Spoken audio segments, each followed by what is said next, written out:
I experienced it when I was pregnant with my son, and I'd never heard of it before. But when I went to to have my first scan, I'd had IVF, and then I went for my first scan, and they said you're expecting twins, and that was quite a surprise, and but a joyful surprise, because from going to not thinking we could have a child to then being told you can have twins, that was a shock, but a delightful shock. And we saw two beating hearts on the scan, and it was amazing.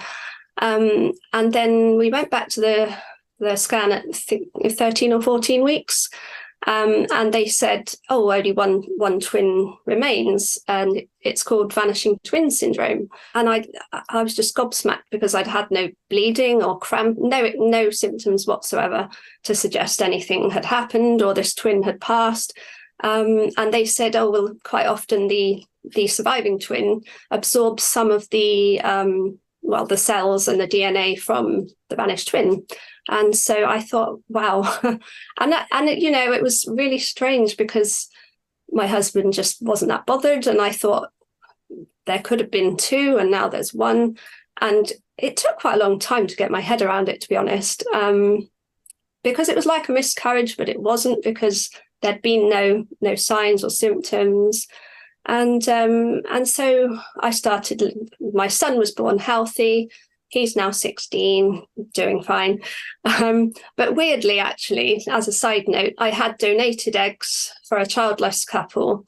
And then the following year, they phoned me to say there'd been a little girl born as a result of my donation. So I thought that felt very strange as well, because I'd lost a twin, but also there had been this other child born as a result of my donation. So all this stuff about genetics and about families, and it just got me thinking. And in the meantime, I was working for the family courts and dealing with lots of very tragic sort of cases where people were breaking up and going through heartbreak themselves.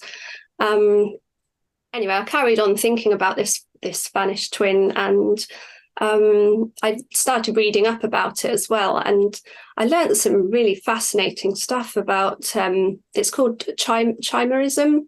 The surviving twin absorbs some of the vanished twin's DNA.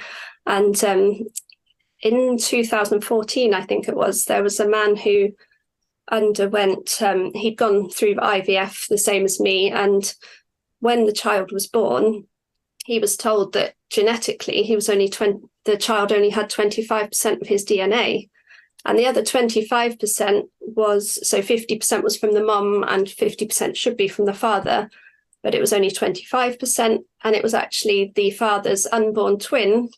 He was carrying the genes and the DNA of his vanished twin. So it's quite mind-blowing when you think about all the possibilities of it just interrupts the normal sort of patterns around genetics and inheritance. So anyway, I wrote my book. It had always been turning, but I think I needed to process it myself in order to be able to write about it. Writing it as two different people, it was tricky, but I had to do a lot of planning, a lot of forethought, and just sort of the different characteristics of Eden and Eli, and making sure that it still was vague enough that I don't want to give any plot twists away, but I still had to be cautious about how much I was giving away at different parts of the book.